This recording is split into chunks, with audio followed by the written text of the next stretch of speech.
Feeling है? पूजा की feeling बहुत क्लियर है कि उसके पास एक्चुअली पूजा की नहीं, कर्म की फीलिंग है। कर्म की ये फीलिंग है कि पूजा बनकर जितने भी आसपास लोग हैं, लड़के हैं, उनको फंसा लो और उनको कॉन कर दो। वो एक कर्म की फीलिंग है पूजा बनकर। तो वही फीलिंग से जो कॉमेडी उत्पन्न होती है वो आपको दिखाई देगी 25 अगस्त को। तो आयुष्मान 4 साल पहले आप ड्रीम गर्ल लेकर आए, या 4 साल पहले, देन उसकी फ्रेंचाइज को एक्सपैंड करना, कुछ एक्स्ट्रा प्रेशर नहीं है हिट फिल्म, तो ऑडियंस की एक्सपेक्टेशन भी बहुत ज्यादा है। मेरा और एकता कपूर का ये मानना था कि जब तक ये फ्रेंचाइज पहली वाली से ज्यादा फनी ना हो और स्टेक ज्यादा हाई ना हो तब तक ये करने का फायदा नहीं है। तो जब तक ये स्क्रिप्ट पर उस लेवल तक नहीं पहुंचे तब तक हम इसको शूट नहीं किया। सो जैसे इसको बोला गया ड्रीम गर्ल 2 है, इट्स एक्चुअली अ वर्जन 2.0 और डबल द फन है। सिर्फ आवाज ही नहीं, पूरा लुक ही अलग है। So that's the difference. And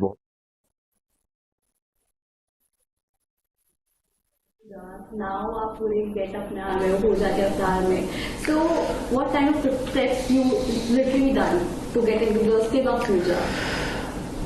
आपको बस एक अच्छा ऑब्जर्वर होना जरूरी है और ऑब्जर्वेशन के साथ साथ एक फेमिनिन एनर्जी आपको जो आप हर एक के अंदर होती है उसको थोड़ा और आपको हाईलाइट करना है। और एक्टिंग करते हुए ज़्यादा सोचना नहीं है। मतलब हम काफी बार अपनी प्रोफाइल या फिर किस तरह की आवाज या फिर I think as an actor आपको खुला हुआ होना चाहिए एज एन एक्टर। और पूजा को लेकर 2 एक्टर्स ने बहुत इंस्पायर किया है, कमल हासन सर चाची 420 और गोविंदा सर इन आंटी नंबर 1। तो 30 साल बाद 30-35 साल बाद एक फिल्म आ रही है जहां पर आपको एक मेल हीरो हीरोइन बनता हुआ नजर आएगा। So you rewatch चाची 420 and other films to नहीं यार, चाची 420 में तभी देखी थी और तब से मुझे काफी 2-3 बार तभी पहले बचपन में ही देख ली थी। आंटी नंबर भी तब बचपन में देख ली थी। बट इसका मतलब ये नहीं, क्योंकि उसमें देखो चाची 420 में तो पता ही नहीं चल रहा था कि कमल हासन सर है। एक टेक्निकल तौर पर आप एक मर्द को अगर एक वृद्ध औरत दिखाएंगे तो बनना आसान है विद प्रोस्थेटिक्स एंड एवरीथिंग, पर एक यंग हॉट लेजिट वुमन बनना बहुत मुश्किल है। उसके लिए आपको वेट लॉस या फिर एक्स्ट्रा मेकअप 3 घंटे का वो, तो I think that's more difficult. Since times have change, थोड़ा लॉजिक और ध्यान दिया जाता है। So it was tougher. So Ayushman, also I would say जो आपने आवाज निकाली पूजा की, इट्स अमेजिंग। पता ही नहीं चलता कि एक मेल बात कर रहा है। So this voice modulation, you are coming from radio, you have a radio background. Did that training help you in voice modulating when it comes to film? दोनों रेडियो और थिएटर की ट्रेनिंग ने बहुत help की है इस film के लिए। रेडियो में तो हम प्रैंक कॉल्स भी करते थे लड़की की आवाज निकालकर। रेडियो छोड़ो, रियल लाइफ में मैं पहली गर्लफ्रेंड के घर फोन करता था लड़की की आवाज में, क्योंकि पापा अगर उठाते थे तो फिर वो मुझे फोन देते थे, अपनी बेटी को फोन देते तो बात होती थी मेरी। लैंडलाइन पे कॉल होती थी तो मैं लड़की की आवाज में निकाल कर ही कॉल करता था अगर पेरेंट्स उठाते थे तो वो एक लाइफ एक्सपीरियंस हो चुका है मेरा। Amazing. I think the USP of this film is the star cast also. Like इतने veteran actors, Paresh ji, Asrani ji is there. So how does it feel when king of comedy are there in the film? So how is the experience? All these actors add a lot of value to the film.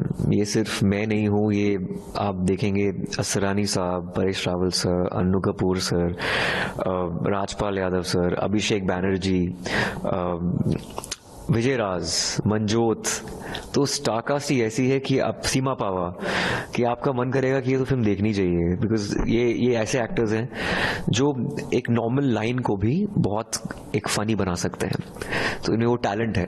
तो I think they all are stars of the film and people will really love to see them on screen. Absolutely. I think comedy is not everyone's cup of tea, but I would say you have mastered it. Like, कोई भी film हो, like it feels so good to watch your films, like light-hearted films, especially during COVID. Like people rewatch Badhai Ho, all these type of films. Your films bring smile to our faces. So is it always a conscious decision to please audience with some light or different content? I think मेरी aspiration यही रहती है कि ऐसा attempt किया जाए जो कभी हिंदी सिनेमा में ना हुआ हो. तो that's my first prerequisite before signing a film, and it should be clutter breaking, should be different, and should just have some kind of value. और मुझे लगता है कि लाइट हार्टेड होना बहुत ज़रूरी है, क्योंकि हमारी ज़िंदगी असल में बहुत डार्क है. तो असली में हमारी फिल्में जो हैं वो एक तरह की एस्केप हैं, एक फरार देते हैं ऑडियंस को अपनी रोज़मर्रा की ज़िंदगी से. So that's why I think it's a good escape. I take cinema as an escape.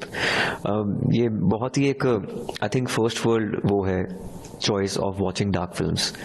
ये हम बहुत जब इंटेलेक्चुअल पढ़े लिखे हो जाते हैं, बहुत अमीर हो जाते हैं, तो हमें डार्क फिल्म को देखने में बड़ा मजा आता है. एक गरीब से पूछो जिसकी जिंदगी डार्क होती है, उसको नहीं आता है मजा डार्क फिल्म देखकर.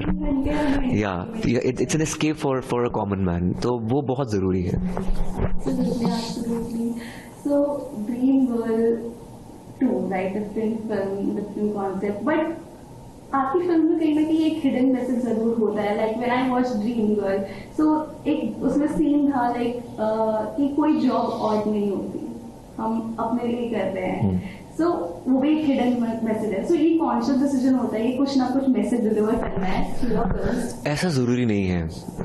मुझे लगता है जैसे एक्शन हीरो में कोई मैसेज नहीं था, इधर भी कोई ऐसा मैसेज नहीं है. It's a slapstick comedy. ये एंटरटेनिंग है और rolling on the floor laughing वाली कॉमेडी है. मतलब दिमाग आपको ज्यादा लगाने की जरूरत नहीं है इस फिल्म के अंदर. एक सस्पेंशन ऑफ डिसबिलीफ भी